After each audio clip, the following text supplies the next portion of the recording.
Greetings, I'm Dr. Al Freeman. Thank you for joining us for the State of Lutheran Schools presentation, where during National Lutheran Schools Week all week long, including on Saturday, we get to celebrate our 1,827 Lutheran schools, our almost 22,000 educators, and the just over 160,000 students that are in our Lutheran schools. We will go through and talk about some of the highlights as well as some of the challenges that we are seeing with our Lutheran schools.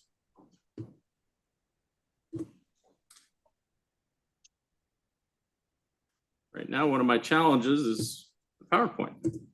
There we go. God's mission here, and Lutheran schools truly are God's mission here as we celebrate them on the forefront of our ministry and mission as the LCMS. And you will see more about that in terms of our demographics, composition of students in our schools, and the work that we do. As I mentioned, 1,827 schools nationwide, 3 international schools as well. We have Hong Kong International School, Concordia International School in Shanghai, and Concordia International School in Hanoi, Vietnam. How amazing is that? 3 international schools, and one of those in Hanoi. 157,000, so just about 160,000 students right now at our last reporting, 20,482 teachers. So we are the largest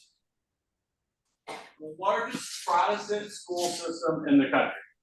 So Catholics being the largest school system, and then LCMS following that.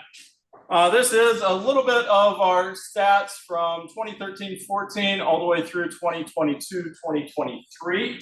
We're currently collecting the data for 2023-2024. But one of the things that you will see on here is a decline in terms of total number of schools and total number of students. Back here in 2013, 221,000. Today, 157,000. So obviously we have gone down in student numbers for a whole bunch of different factors. The economy is in there. We have a lower birth rate. I don't know if you've been paying attention about the birth rate in the United States, but right now we are at a birth rate of about 1.67 per 1,000. To have a replacement birth rate, it needs to be at 2.2. So not as many students out there, same number of schools, a bunch of different factors that are going on here. LCMS schools, one of the things that we are noted for as a school system is we are where our congregations are. So you will notice here 0 to 100 students. Some people ask me, why is there a 0? We do have some schools that have no students, but have yet to close. So they're looking to restart, reopen, continue to grow. So we do include them in this category. And then 101 to 200, basically we have almost 80% of our schools are 200 students or under. Meaning we have a lot of schools out there all over the country in rural areas of our nation. You think about some of the schools in Nebraska, Indiana, Minnesota's big territory. They are where our congregations are. They're started by our congregations. So that makes sense. And then you see down below, we do have large schools as well. We have large elementary schools, large early childhood centers, large high schools. The largest school in our country, or in the LCMS in the country, is Faith Lutheran Middle and High School. Just about 2,400 students right now in Las Vegas, Nevada. Faith is the largest school because they're middle school and high school. Our largest high school happens to be Korean Lutheran right now. In Irvine, California, and then we have several around the country that are 700, 800, 900 students. We have some very large elementary schools as well. And here, again, you kind of see where we've been and where we are right now in terms of our LCMS schools. The 9 to 12s have stayed pretty steady. Not a lot of variation with our high schools. However, we did have just a couple start, so we're really up to 108 right now. Our number of early childhood centers, there's a reporting change, especially those that are standalone, meaning they're not connected to a K-8 school or high school, K-12, but they're out there on their own. And then those that are connected to elementary schools or a whole early childhood through high school system. The reporting changed back there in 17, 18, little shift there, but you see what happened to our count. Elementary schools, you see there, we are down since 16, 17, about 60 some elementary schools. From 2020 to 2022, we've seen 122 schools close. Most of those schools are early childhoods. And think about what happened in that time period. Obviously COVID, a lot of parents staying at home, they weren't sending their kids to our early childhood centers. Our early childhood centers took a hit during that time, and several have remained closed. Enrollment trends, something that we always take a look at. And again, I showed you back 221,000 way back when, going to today, 157,000. One of the difficulties that we have in school ministry, and we work with rosters and statistics on this, you see there a 3.04% decline and a 10.33% growth, 2020 to the 2022-2023 school year. But notice in there that 30% of schools did not report data in that low period. We have about 60 some to 70% of our schools each year that actually turn in the annual statistical report, rosters of statistics. Obviously something that we struggle with and that we are working on. If we don't get all the data in, it makes it really hard for us to take a look at trends. What's going on? What's going on with students, educators, the economy, and so on. So we really do encourage every year, obviously, all of our schools to submit this annual report to rosters and statistics. However, this year we're running about 74%, 26% of them not reporting. It's a challenge. I will say this though, the data that's good, typically a lot of our high schools report and a lot of our elementary schools. 80 some to 90 some percent of them report. We struggle with reporting coming from our early childhood centers the most. People will say, well, you grew, right, during COVID? Yes, we did. You see that percent growth right there, 10.33% growth. That really is the COVID time period until today.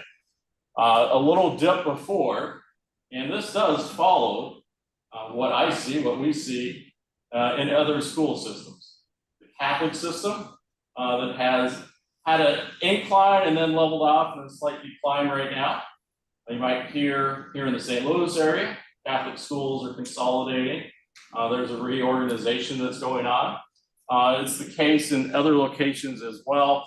National Association of Independent Schools report trends and data all the time, and we pay attention to that as well. They had about a 4% uptick this last school year, a 2% uptick. We're seeing that level off as well. The level off really being, there's not a lot of students out there. Again, I'll go back to birth rate being so far down. So to have a growth means that they're coming typically elsewhere, public school system, over to our system. There was a decline of over 2 million students out of the public school system to other schooling after COVID. So 2020, 2021, 2 million students leaving the public school system. Place that they went the most for their education, homeschool. Makes sense, right? Parents were home, they're looking for schooling aids and help, and we have that as well in Lutheran schools. We have the ability to help those who are homeschooling. The second greatest place that they went, faith-based schools. So we were a beneficiary of that movement. What we're finding though is, can we keep those students and those families in our school? Public school families aren't used to tuition. So they're really trying to figure out the tuition, the finances, the value. We've been paying attention recently. Inflation has been quite high in the United States over the last couple of years. At 1.9%, then 7%. Right now, it's down to a 3% inflation rate, but that all impacts discretionary spending for families. So family income levels have gone down overall in real dollars because of inflation. That impacts tuition. Also impacts what we try to do. We do have a lot of congregations, especially in areas of the country that have tax credits available for families to send their students to a non-public school, Lutheran school. It could be voucher programs that are out there. And our congregations are seeing that families have a desire for Lutheran schools, for faith-based schools, because of curriculum in the public school, critical race theory, transgender items, LGBTQ items, you name it. So people want a faith-based education. Our congregation's response is, can we open a school? We have something in school ministry called the Genesis Study that helps congregations do that analysis. We do a demographic study. We do surveys of families in the area. We do surveys of area leaders in a community. And we find out through this what we call a feasibility study. What is the likelihood of a Lutheran school plant being successful in your community? That's the Genesis study. 2005 to 2019, we had a total of 33 requests for a Genesis study, 33 congregations. 2020 to 2023, and still growing. I know that Emily and Will, we get Genesis studies almost on a weekly basis right now. 31 congregations have asked us to perform a Genesis study. That's pretty amazing. So in 14-year time period, 33, just in the last 31. And when I say the last 3, really, in 2022, we had 16 requests that year alone. So when looking back to 2021, not quite as many, only about 6 at that time period. It continues to grow. So this is one of the areas that we're definitely looking at, planning schools, but also making sure that the school is feasible to open. And we don't want a school to just be there for a couple of years and 5 years. We look at long-term school plan. We want that school to be there 15, 25, 50 years. So we work with that congregation, that community to do just that. We also have what we call Lutheran School Consulting Services. And you can see a little more active in years past, and especially 05, 06, 08, you see there, downturn in the economy at that time period. A lot of our Lutheran schools were struggling, congregations were struggling to finance those Lutheran schools. So school consulting goes in and helps a current school do an analysis.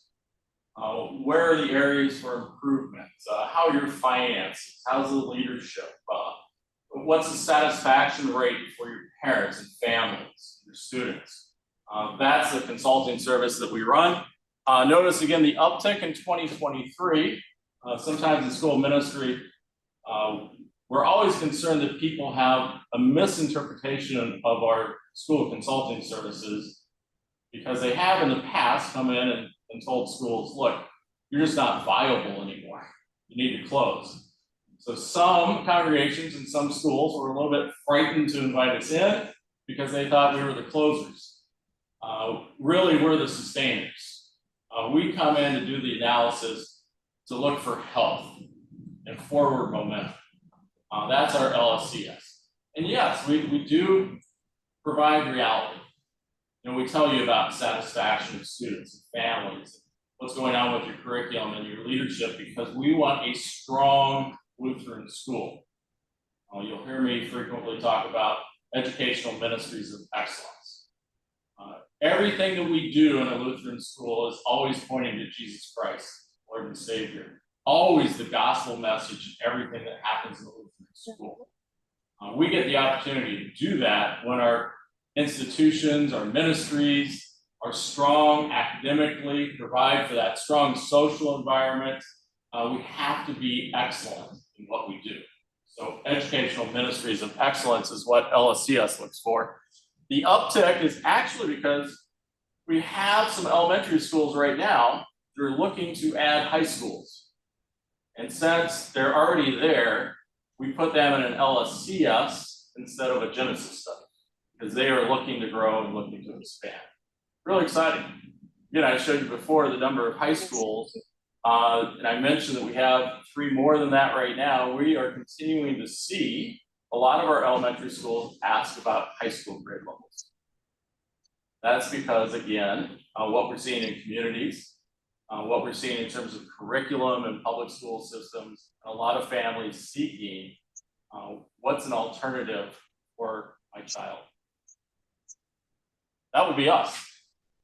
Top states with school choice, again, a significant impactor for Genesis studies, LSCS visits. You will see on there Indiana. We've had a lot of requests from Indiana, actually congregations that had a school, but the school closed during the financial downturn of 2008, 2009, and so on. Now they're looking to restart. Indiana has a very strong voucher program.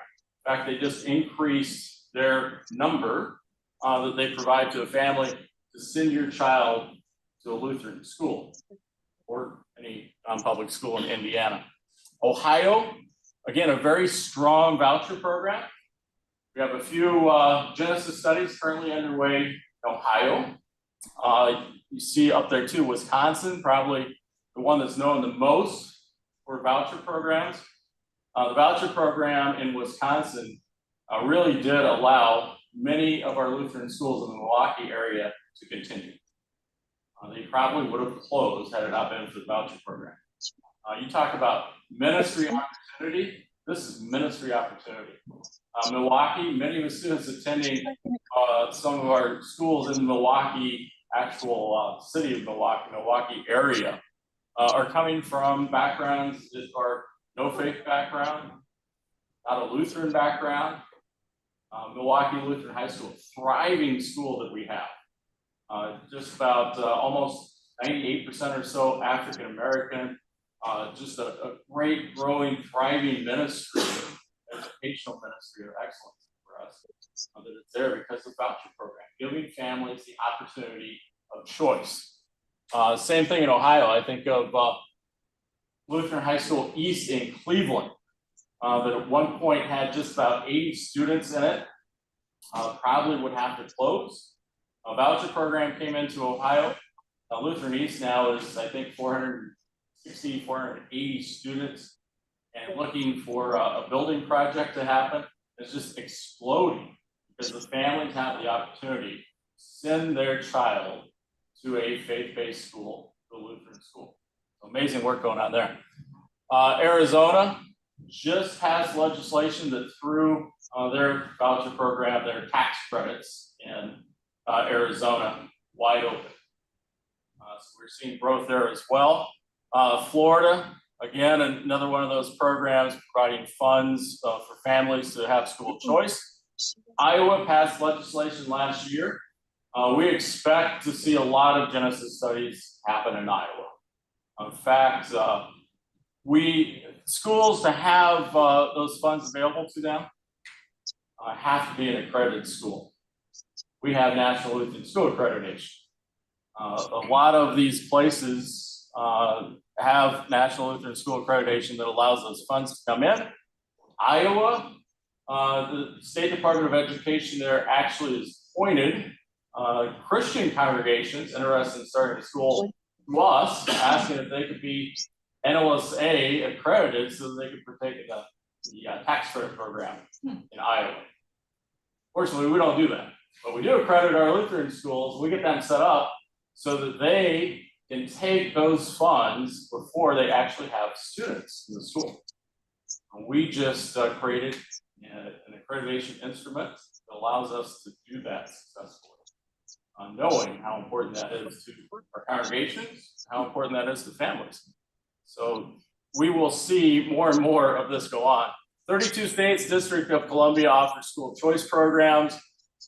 Texas has been trying to pass school choice tax credit program for the last year. I know they've had at least 4 special sessions in Texas trying to get this done. It's high on the agenda of Governor Abbott. They just haven't been able to do it quite yet. interestingly enough. I bring this up just because election year, right, 2024, I'm sure everybody's sick of it already probably, but it will be a significant happening for our schools. Every year for about the last 4 years, the House of Representatives, a bill has been introduced called the Educational Choice for Children Act, which would take the tax credit program national. So for instance, in Missouri, we have the Most Scholars Program.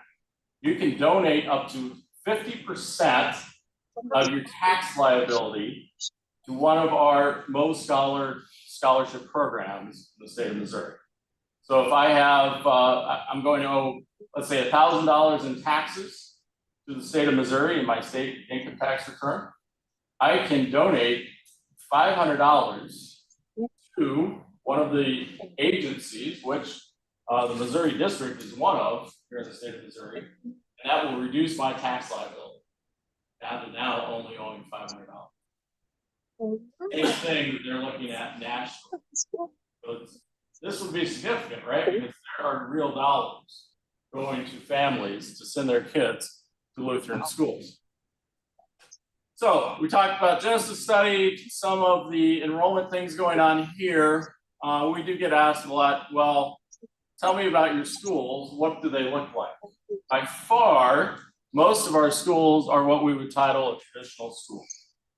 Brick and mortar building, maybe connected to a congregation. Sometimes it's an independent school. We have those as well as Lutheran schools, but very similar to what you would probably think of in your schooling years. You go to the school building, the bells ring, you go to classes, you have practices after school or lessons of whatever type. By far, that's the majority of our schools.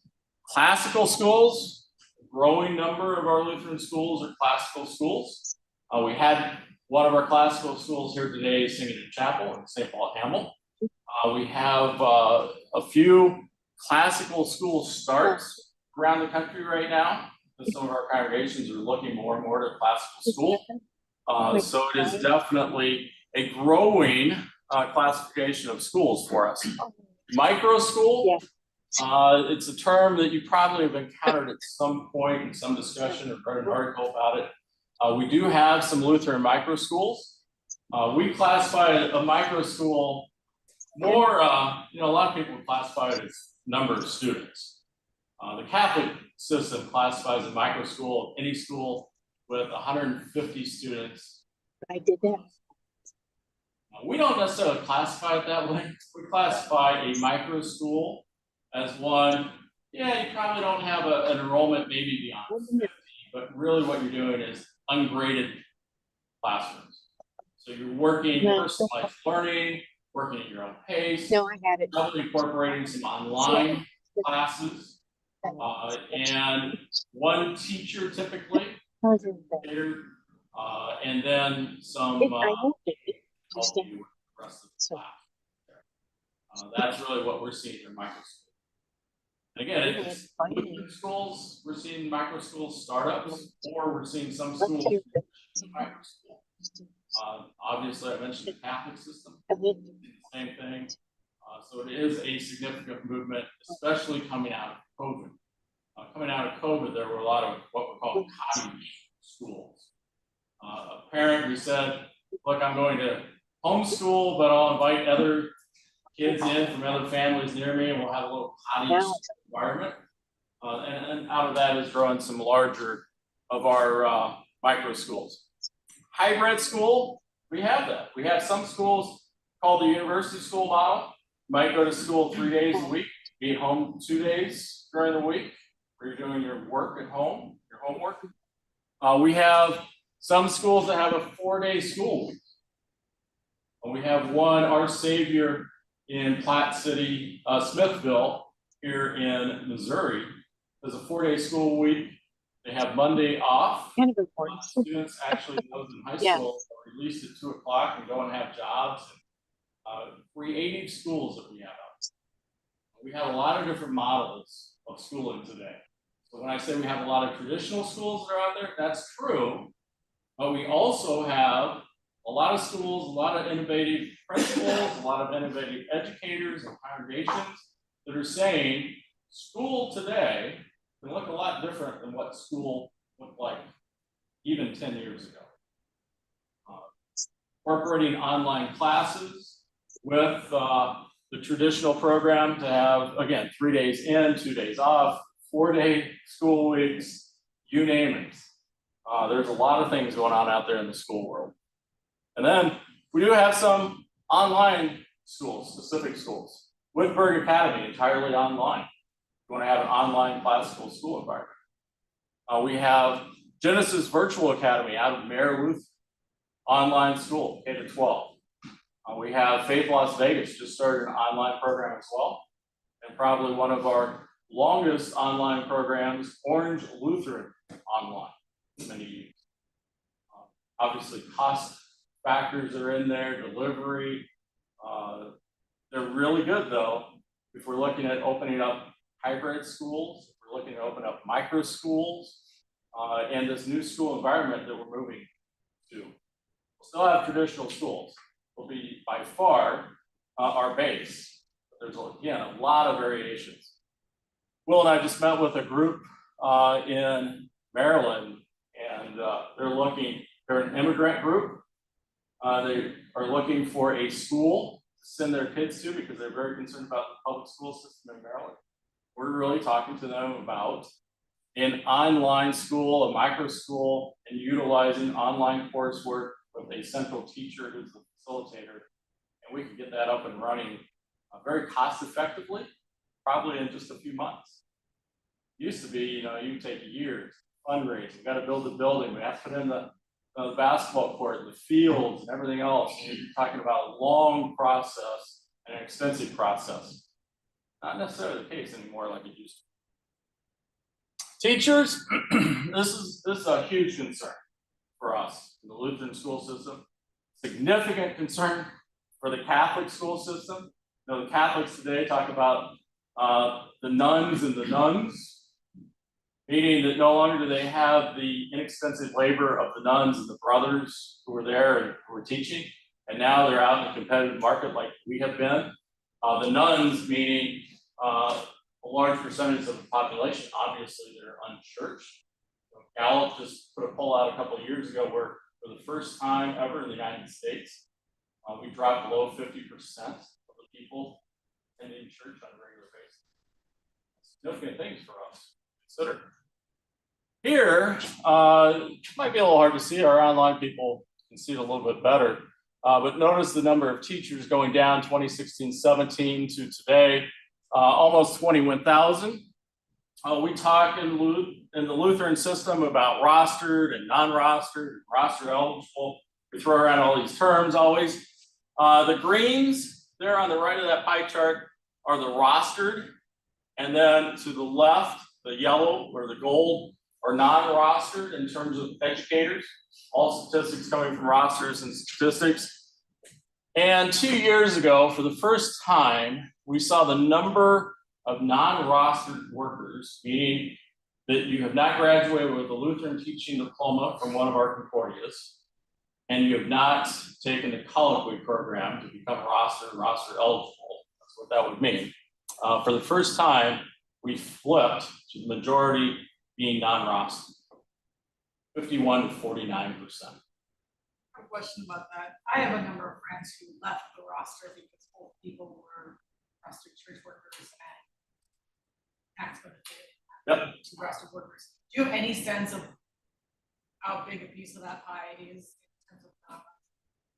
Yeah, we do, and that's something we talked to rosters about. This is the next slide I'll show you, because what we really wanted to see is, that's nice having a pie chart to figure out rostered, non-rostered, but our question was, what about in the classroom itself? That's what we really want to know.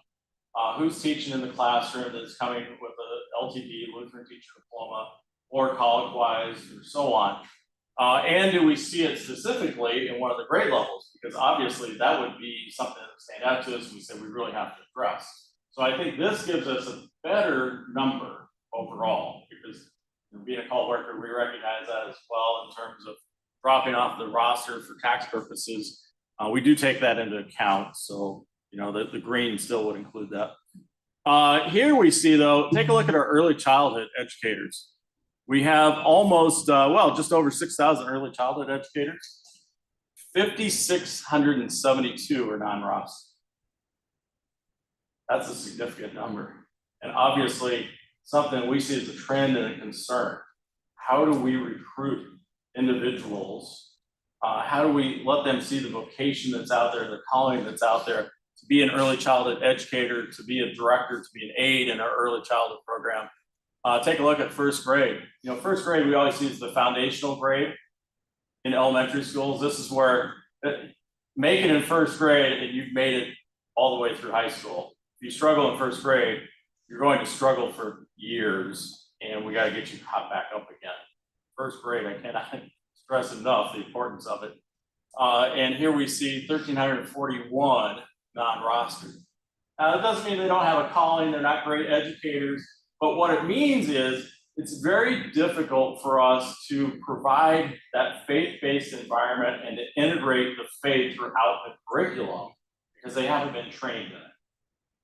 So what's the difference between a call teacher and one that's not on the roster? It's the training to integrate the faith always. You're teaching math. You talk about God's design and the amazing thing that He created in terms of math. We talk about it in social studies. We talk about it in science, chapel, hallways, praying with the kids, just all those things that make us a Lutheran school. So this is why we wanted the numbers, to figure this out. And now what we have to figure out is, okay, how do we provide tools for those who are not rostered and are not trained directly on how to integrate that faith?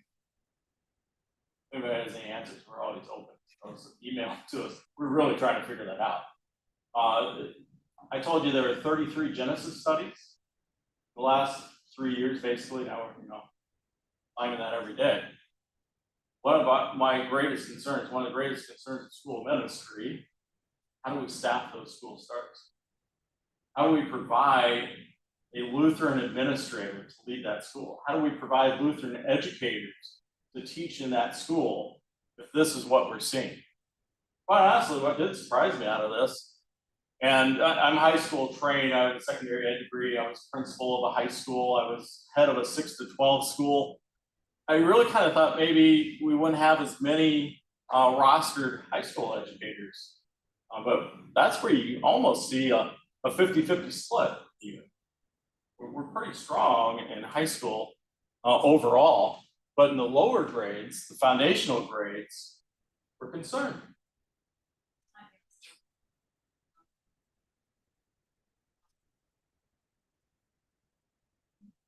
We don't have that. We've actually asked rosters for that. But surprisingly, anecdotally, we do collect some of that because school ministry does our own surveys as well. Surprising, we're still pretty good in terms of the number of rostered administrators, but we do know that will change. If you don't have rostered educators, you won't have rostered administrators. I was the education executive in the Missouri district for several years.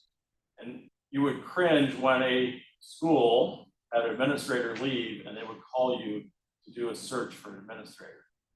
Because what you do is that you're just shifting seats.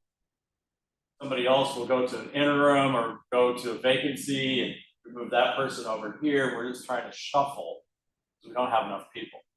We'll see why here in a second. So.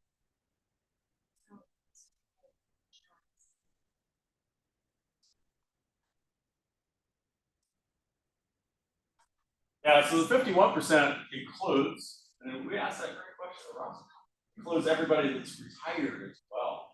So you're not out there teaching. That's why we really wanted this one, because this tells us what really is happening. The other one, I think, gives an unrealistic 51 to 49 because you're including all these people who are educators but really aren't in the classroom. And obviously this one concerns us even more, and it concerns us, Set Apart to Serve obviously is on the front of our minds with this one in terms of what's going on. We do have Resolution 1203, I bring that up because that is part of National Lutheran Schools Week to confront this issue of finding educators, finding administrators, getting them into our Concordia successfully. and allowing them to know the vocation of a commissioned worker that's an educator, administrator, and trying to help them financially. So 1203A at the last convention created the annual special designated offering in support of commissioned teacher for student debt reduction. So in other words, trying to alleviate their angst of, I'm going into a vocation where I know I won't be making a lot of money. I can't afford to take on a lot of debt and not make a lot of money. That would be a disaster.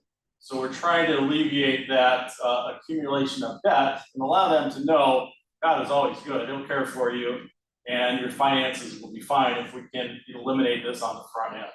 So a significant initiative here with 12083. Offering and administered by Ministry Focus, Ken Krager, down in Concordia Plans, and it is an RSO of the LCMS, and he's doing a great job with that. So this is my shout out. Spread the word, let people know. This is a great fund to donate to, and one that's very much needed for our Lutheran schools of today and all those that we're trying to plant as well. Again, how are we going to grow the number of schools and plant those schools if we don't have educators to be in the classroom? We in school ministry do a survey every year that we like to call Teacher Retention Survey, because we're brilliant like that, come up with these great names. Find out what's going on with you as an educator. What are the things that we need to know about why you're in it, some of the struggles that you're experiencing, the likelihood of you to continue as an educator, thus the retention part of it.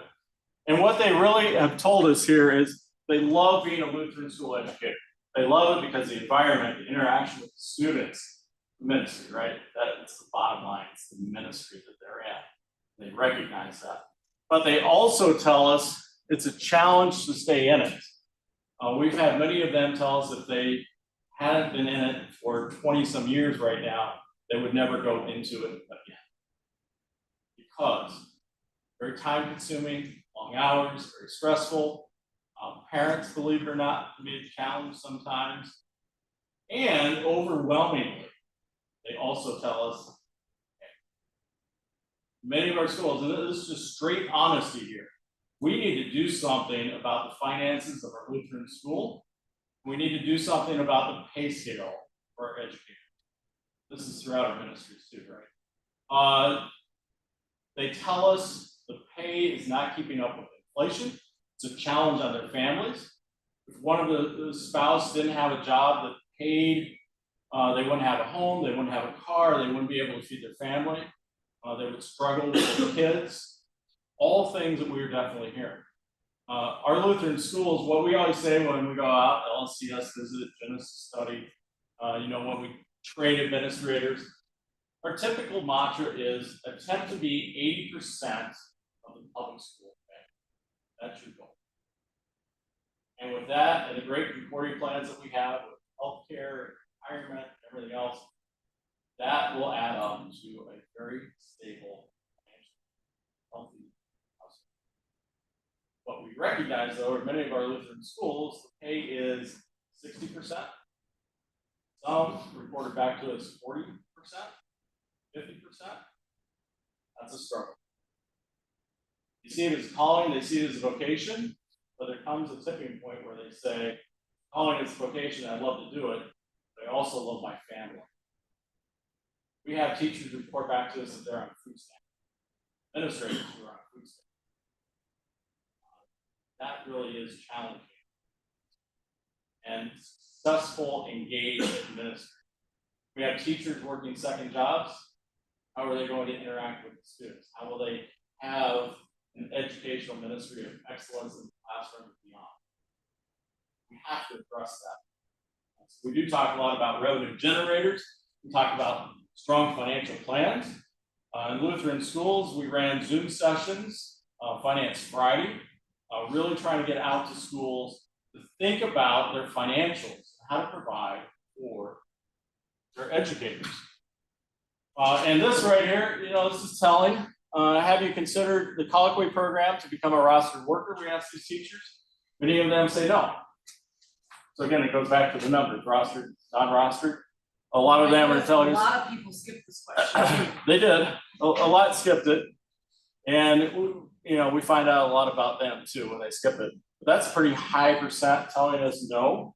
They tell us no because of the quality of the program, and really, I mean, the program was created about 1998, old videos, old methodology. The expense of the program, they tell us as well. You're not paying us enough to survive, and now we got to pay for the college food program. And even if the school puts in a portion, it still is a strain on our finances. All those are things that we're hearing, even though our push is we want to train you because we want you to have those skills and abilities to integrate the faith in all that you do in a Lutheran school. Well, what about becoming an administrator in a Lutheran school? They tell us no. We have the school leadership development program that we run every year, trying to train those who are currently the first couple of years as administrator or those that are interested. But by far, the majority of those, and we had 941 respondents in the survey. So it wasn't like a, I don't know, statistical anomaly here. It's pretty high percent in terms of response rate. They tell us long hours, parents, pay. There's no way you can get me to do that. Remember, 33 Genesis studies going on. Teachers, administrators, where are they coming from? We have a real struggle. What would you think that percentage? So, Stream of administrators.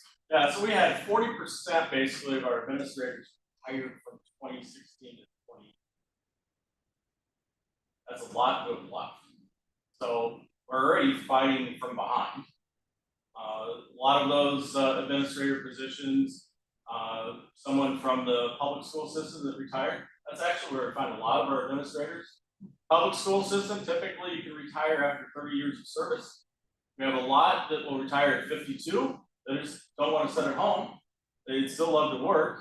They might be a member of our Lutheran congregation. They say, hey, I will teach or be an administrator. So that is a huge, very significant segue into filling principalships for us. Others, some are community members, some are no faith, actually, that we have in our administrator positions. And some of our Lutheran schools, that's not many, but again, they need somebody. So they're desperate and they're trying to seek and find.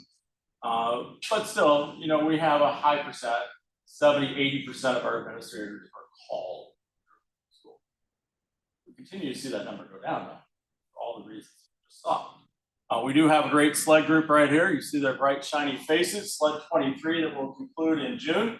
We have 25 in this program. What do we need every year? We would love to see 30 some every year because we just need to turn them out. Problem is, let's say these 25 go on to be principals, and there's more than 25 slots out there in our country for them to be principals. That means 25 educators out of the classroom. Now who's coming in? It's a shell game, right? That's one of our difficulties right now. We have great leaders transitioning out, although great leaders produce those that are going to come out and come into the teaching vocation, be excellent teachers, be great administrators. And in an effort to help our Lutheran schools fill positions, not long ago, October, we released the LCMSjobboard.com, providing a location for our Lutheran schools to submit job openings. We have the commission minister information form that's out there. Okay, you probably love that, you know, CMF that's out there where we can search for those who are cold workers. But what we never really had was something for our schools to put out in a separate location to reach those that are not coming again from our Concordias or might be graduating from our Concordias, but in a public ed program, not getting the Lutheran teacher diploma. So we centralized this location. What do we have right now, Will? How many listed on there?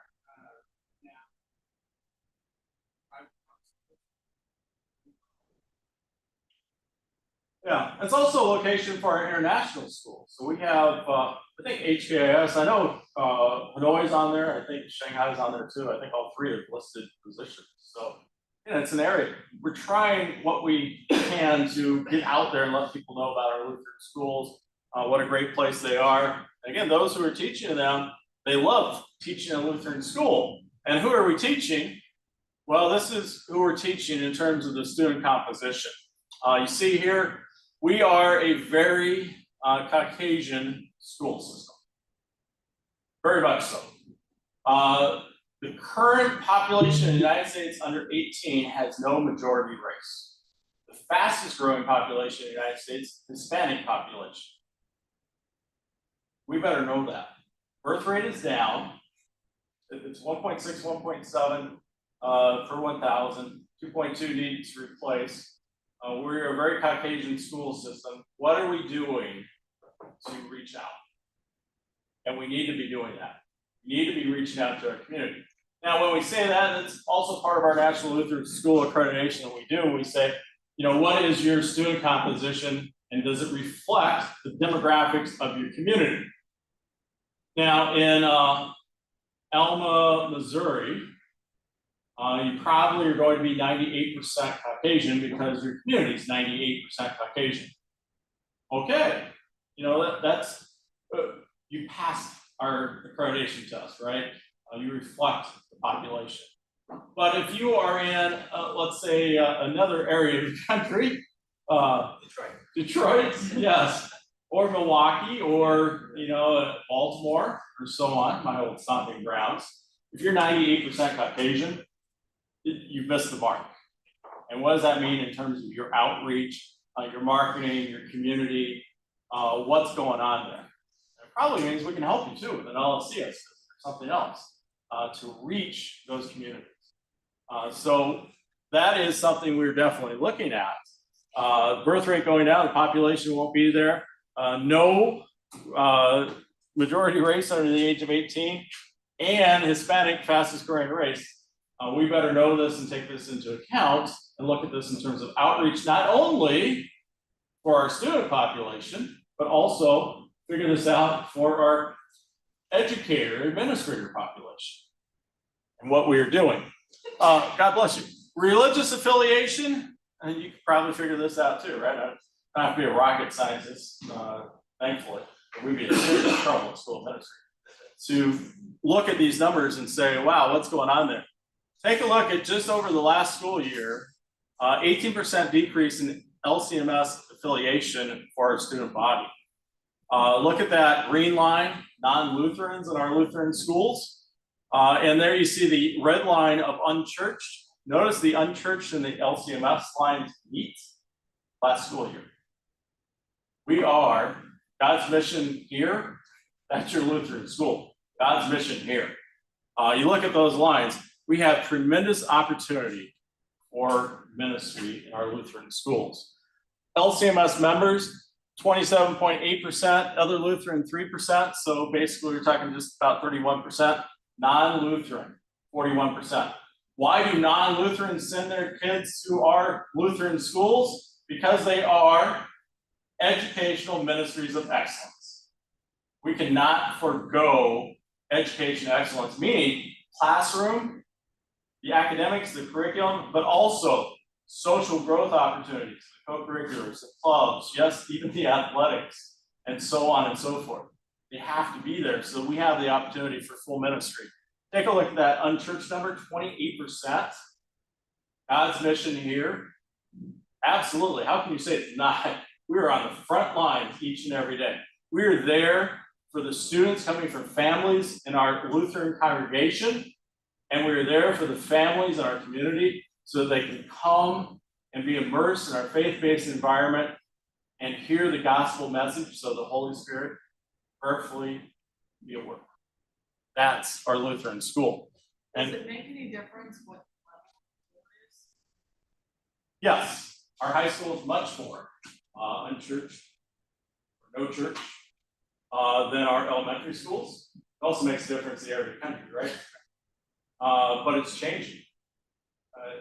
Missouri district, where I serve as education executive, a lot of our schools, 60% of the students coming from non-Lutheran background. So that's, in Missouri, you're talking a pretty Lutheran population. Now, if you go to a couple of our Lutheran schools in the St. Louis area, they're coming really. If you go to our classical schools, they're going to be all Lutheran. But if you go, I point out several district area, high population of community members, unchurched members, or other faith. Was that kind of a bellwether the high schools still have more in church the same in the preschools in the early? Yeah. Is it sort of that way? Or do you see high? Just It my is. experience with And I should have said early childhood too. Sometimes early childhood to me on occasion is kind of the Wild West. Because you have really parents looking for, some are looking for daycare, some are looking for school, like actual education and growth, which really our early childhood centers are. You're looking at they're thinking as parents that I want to be there for a couple of years. But our early childhood centers, yeah, they're our gateway to our Lutheran schools. Families really love our early childhood centers. They think they'll only be there for years, and the next thing they're enrolling in our elementary schools going throughout.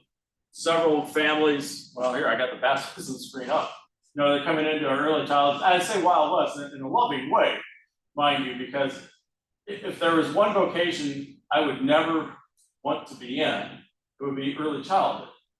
Because, I mean, they're in at 6 a.m., they might be out at 6, 7, 8 o'clock at night, and they're turning around and doing it again. And they go nonstop. All day, every day, all week, you name it. Our early childhood people are absolutely amazing in what they do and how they engage with families. It's just an incredible ministry. And some, you know, are standalone, and they have kids in a house. Some are attached to a school, and they have, you know, K-8. Just an amazing environment. But look at this number right here. When we talk about God's mission here, and this 22-23, over 2,000 students were baptized in our Lutheran schools. Direct result of our Lutheran schools. And remember, we only had about 70% of our schools reporting. That number is really high. God's mission here indeed. That outreach, that opportunity to reach families who are not faith-based in any way and are coming in, absolutely incredible for us. So, why Lutheran schools? Oh, there we go. Why Lutheran schools? If I can go back. When I'm out, I always talk about this right here. What is truly going on in our society that drives people to Lutheran schools? Well, one is because I'm a Lutheran, I'm in a congregation, and I want my child immersed in Lutheran schools because I know what they're all about. This is amazing to me though. Wall Street Journal poll, the respondents here. 38% in 2023 said patriotism is very important, compared with 70% in 98, 61% in 2019. 43% said marriage very important, not even asked in 2019 and 1998. And then you go down here, the only value that increased in importance to these respondents was money, going up 31% to 43%. Basically, what is going on in society right now? Gallup poll 2 years ago, this is from 26% of Americans said that they have confidence in the public schools. Why do we have 33 Genesis studies going on right now? Why do we need Lutheran schools? Because we get to share the gospel message at all times.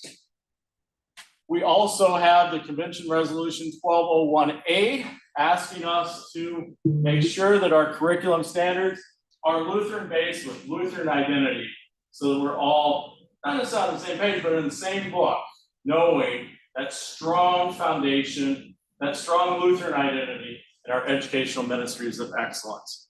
Why Lutheran schools? Because we reveal God in all things, and it is the foundation of the entire school and everything that we do. It infiltrates all things. Critical mass on the faculty, people who are dedicated to Lutheranism, have that distinctive identity, and are well trained in integrating the faith in everything that we do. Primary purpose is to bring Jesus Christ to the front and center, so they know God, they know Jesus Christ, their Lord and Savior, and we point to it all the time, and we integrate that again through the whole program. We provide that Christian worldview, we integrate the faith, we show the centrality of the word, law and gospel, reconciliation based on that, seeking absolution and forgiveness, and the vocation. We need educators. We need church workers overall. You saw the numbers. Share the word. invite people to come in to the vocation of a Lutheran educator, Lutheran administrator, and yes, even, you know, pastor or DCE, all those other things that we in education like to say, we train you in the first place, right? And then you go on and make that happen. It is an incredible vocation, and we are incredibly blessed. We give thanks to God for 1,827 Lutheran schools, 22,000 educators, educating 160,000 students immersed in the Word each and every day in all the things they do. May God continue to bless all those serving our Lutheran schools. May He continue to bless our Lutheran schools. May we always point to Him in all. Any other questions? Will's gonna take people offline.